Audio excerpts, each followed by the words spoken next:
This is the Lockpicking Lawyer, and I just got a great package from Bosnian Bill over in the Lock Lab. Let me take you through what he sent my way, and then I will choose one of these locks to open up for you. Starting up here, we have a Trimax puck lock. These are Chinese-made locks. This one looks like it's absolutely brand new. It's a less expensive alternative to the American and Master locks that you generally see on the side of vans. I've not picked one of these before, so I'll be interested to see what's inside.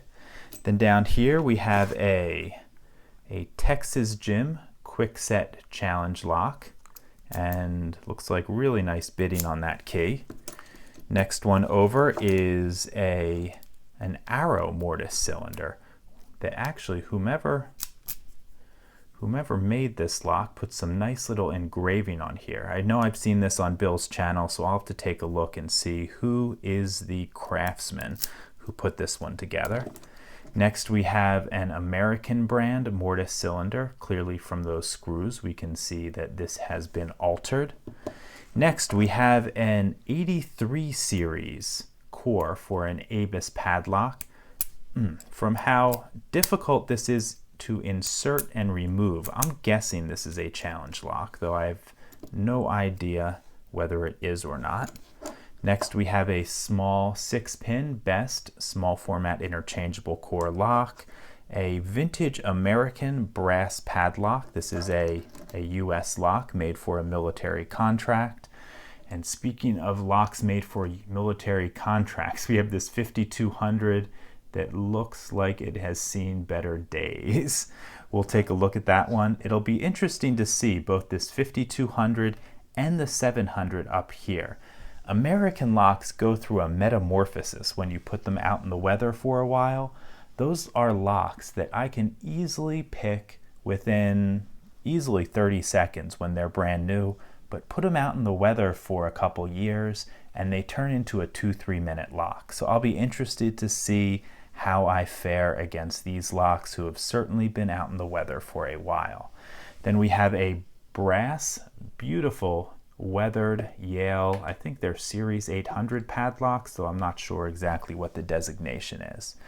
Finally, we have 4 dimple locks, and Bill must know that I love picking dimple locks because he sent a few my way. The first is this old Mul-T-Lock Classic. It's a half-euro profile cylinder. This actually came to me in a bag all taken apart. I put it back together, and from that I know that this is a very, very old Mul-T-Lock, probably older than anything I've picked before. I know that because it has the old style driver pins that are susceptible to an overlift attack. When I do feature this one, I will show you exactly what I'm talking about with that.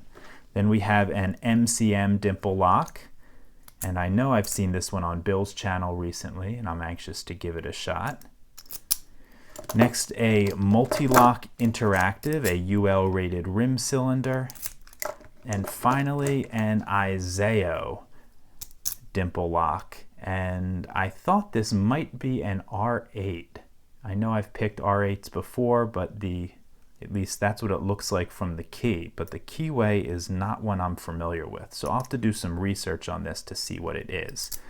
Oddly enough, the only other Iseo dimple lock I have ever picked was also a Lock Lab Castaway, and this is one that I featured a long time ago in video 46. This was a lock that Bill picked and improved by putting this R8 core in it, and I found it floating around on eBay. And again, that was in my video number 46 if you're interested. But I just thought it was a bit funny that the only Iseo dimple locks that have come across my picking bench are cast-offs from the Lock Lab. Okay, so what are we going to pick today?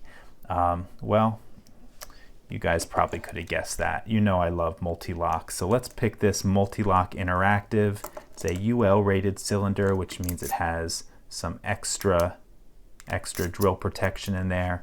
But let's push everything aside here, get our vise into place, and get to picking.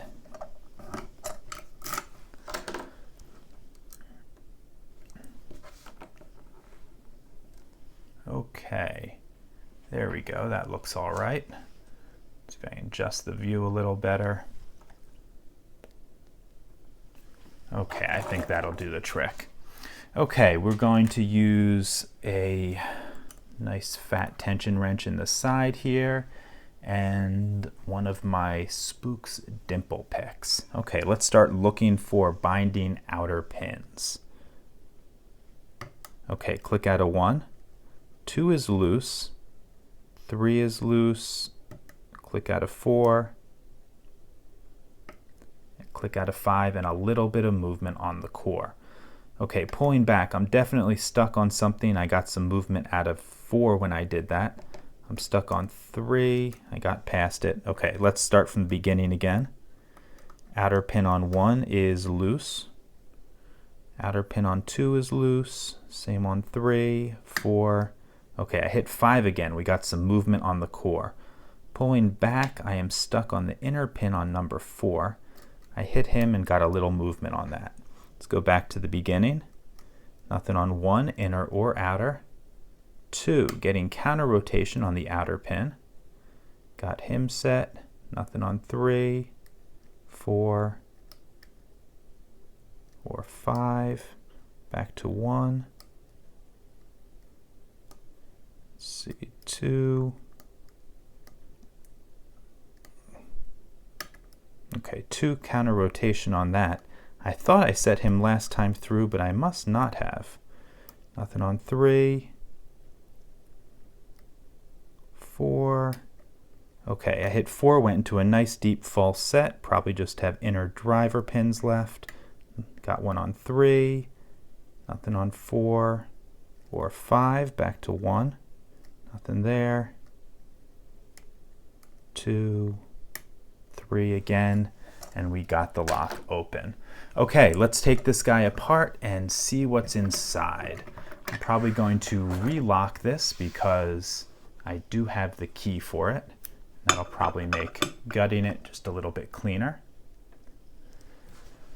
Okay, to take this apart, looks like we have a couple Phillips screws on the back.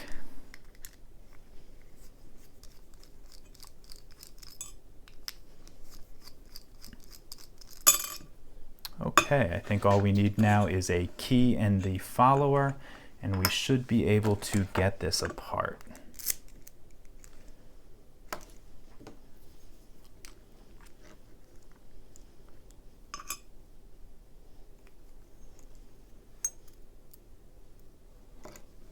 Okay, this lock has definitely seen some usage, nice and dirty on the inside. Got the core out without any issues. Okay, let's start dumping these pins out. Okay, spooled outer pin on 1, standard on 2, standard on 3, spooled on 4, and spooled on 5. Okay, let me get some tweezers and get these pins arranged.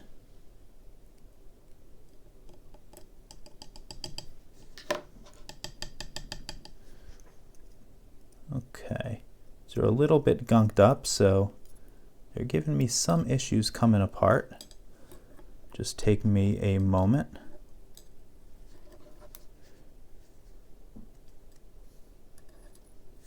Okay, we got everything apart here. Now we just need to arrange them. Okay, let's look at the pins. I'm expecting to see some spooled outer pins in here. Okay, spooled inner and outer on 1. Spooled inner and outer on 2. By the way, that one on number 2 is a little bit unusual. Usually on these you will find the spooled inner and outer in every chamber except for 2, which will have a standard outer pin. But that was not the case here. I don't know if that came that way from the factory or maybe it was later pinned up that way. This one seems to have our standard pin in the very back. And we also have a non-Mul-T-Lock. a non-multi-lock spring in the very back. Okay. Let me arrange all this, and then we will get a close-up. Let me actually take a look at these pins to see if there is any counter milling in the driver, in the inner key pins that would catch on the, yep, we have counter milling there, there. Okay, counter milling in 2 of the outer key pins. Then that counter milling is designed to interact with the spooling on the inner driver pins. Can make for a nasty combination, but it didn't give us too much of a problem this time. Okay, let's take a look at these pins. Okay, on the key pins, inner key pins, all standards. Outer key pins, we have 3 spooled outer key pins in slots 1, 4, and 5. And then standards in slots 2 and 3. And those standards in slots 2 and 3 have counter milling on the inside of them, and that helps catch the spooling on the inner driver pin. Let me see if I can give you a close-up of that. Let's see. If I can get the light just right, you'll probably be able to see a little line on the inside of that. That's that counter milling or undercut, whatever you want to call it. Okay, let's look at the driver pins now. You can see we have 4 spooled outer drivers in slots 1 through 4 and a standard outer in slot 5. And then each of the inner pins has that little bit of spooling that can make it a bit nasty, either when it catches on the counter milling on the key pin or when it catches on the core. Moving over to this core, you can see it looks like a pretty standard multi-lock. Clearly this has been used a lot. It's the UL rated cylinder, so we have lots of drill protection. You can see above and below the keyway we have some hardened inserts. And then in front of the keyway we have a ball bearing, and looks like that's it. Okay, so Bill, thank you so much for all of these locks. I'm getting a package together to send your way shortly. To everyone else, if you have any questions or comments about this, please put them below. If you like this video and would like to see more like it, please subscribe. And as always, have a nice day. Thank you.